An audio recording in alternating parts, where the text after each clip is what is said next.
I want to talk to you about the next 10 years, not to predict the future. I can't do that. But to point you toward three things that are changing right now. Three things that 10 years from now will either belong to you or belong to someone else. Your digital identity, your creative work, and your financial access. Today, I want to show you what's at that stake with each one and give you one small practical step for each. No rush, no hype, just awareness and gentle preparation.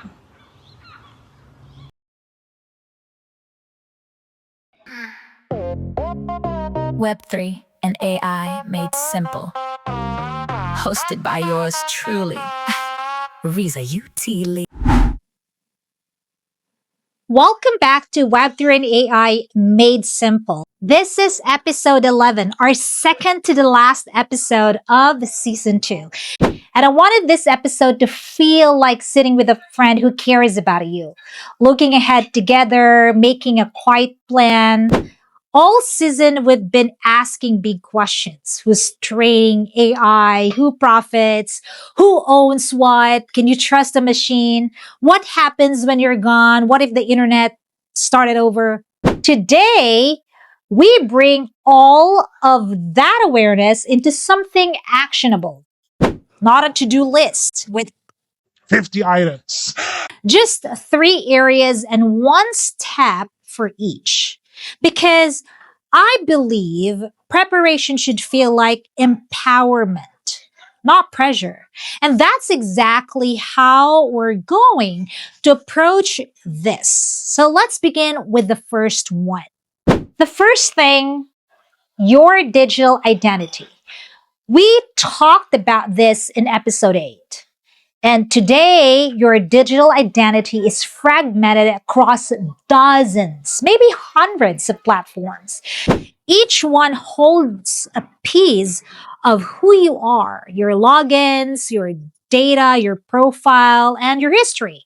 And each one can lock you out, delete your presence, or change the terms without asking.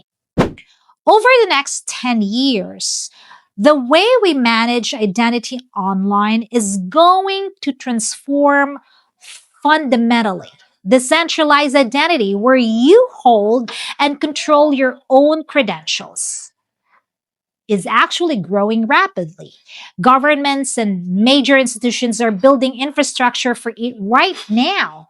And people who understand this early will transition smoothly. They'll own their digital identity across platforms, controls who sees what, and never be locked out of their own online life. The people who don't understand it will remain dependent on platforms and increasingly vulnerable as those platforms change, consolidate, or collapse. Your one step for identity this week, set up a password manager if you don't have one and turn on biometric login for your most important accounts. This isn't Web3 yet. It's the bridge. It gets you organized, secure, and of course, comfortable with the tools that will evolve into full self-sovereign identity in the years ahead. The second thing, your creative work. If you create anything, photos, videos, writing, music design, even social media posts, you are a creator. And right now, the vast majority of what you create lives on platforms that you own. Control it and profit from it. We talked about this in episode 2. We talked about it in episode 10. The pattern is clear. The current internet was not designed for creator ownership. But the new internet, the one being built right now, is. Tools for verifiable authorship, blockchain-based content ownership, and creator-controlled distribution are emerging. They're early, but they're real. Over the next 10 years, the creators who established ownership of their work early will have an enormous advantage. their body of work will be verifiably theirs, traceable, licensable, monetizable on their terms. The creators who waited will find themselves trying to retroactively claim ownership of work that's already across platforms that may or may not acknowledge them. You're one step for creative work. This week, start archive of your most important creative work outside of social media. A cloud drive, a personal website, a portfolio. Somewhere you control. This is the foundation. When ownership tools mature, you'll be ready to connect your archive to verifiable permanent records of authorship. The third thing, your financial access. This one is the broadest and potentially the most impactful. Right now, your financial life runs through intermediaries, banks, payment processors, credit companies. They facilitate your transactions, hold your money, and importantly, control your access. If a bank freezes your account, you can't access your money. If a payment processor deplatforms you, you can't receive payment. If a credit agency makes an error, your financial life can be disrupted for months. Web3 introduces something different. Financial systems where access isn't controlled by a single gatekeeper. Decentralized finance or DeFi allows for peer-to-peer transactions, transparent lending, and financial access that doesn't require permission from an intermediary. Now, I want to be careful here. DeFi is still maturing. It has risks.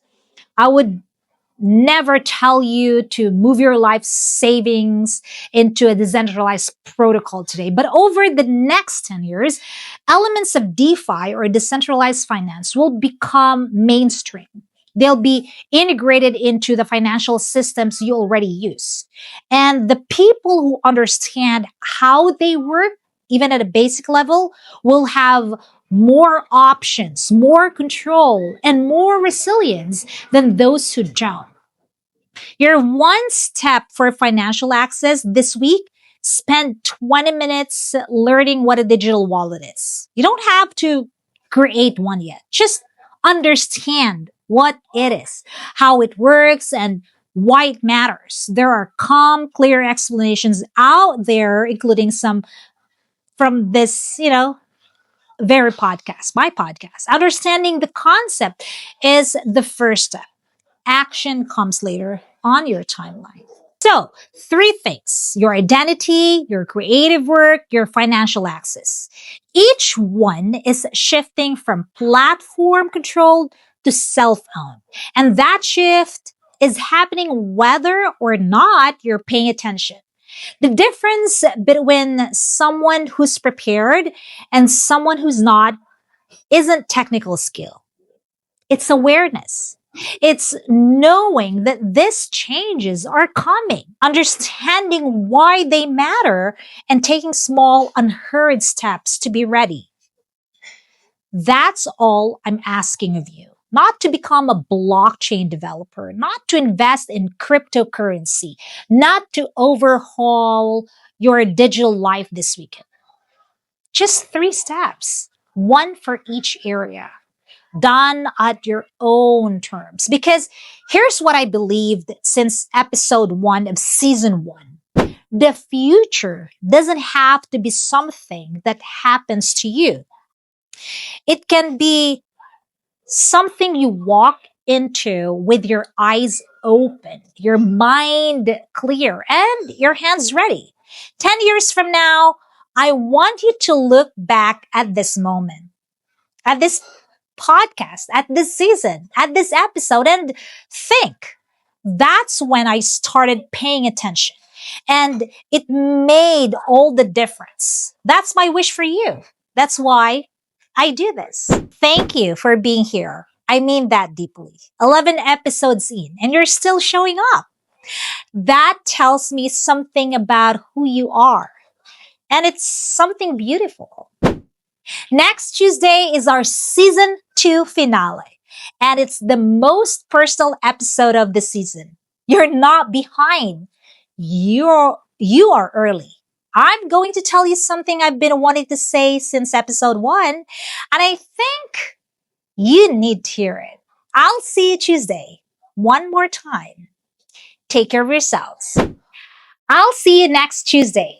Always remember, stay curious, stay grounded, and stay human.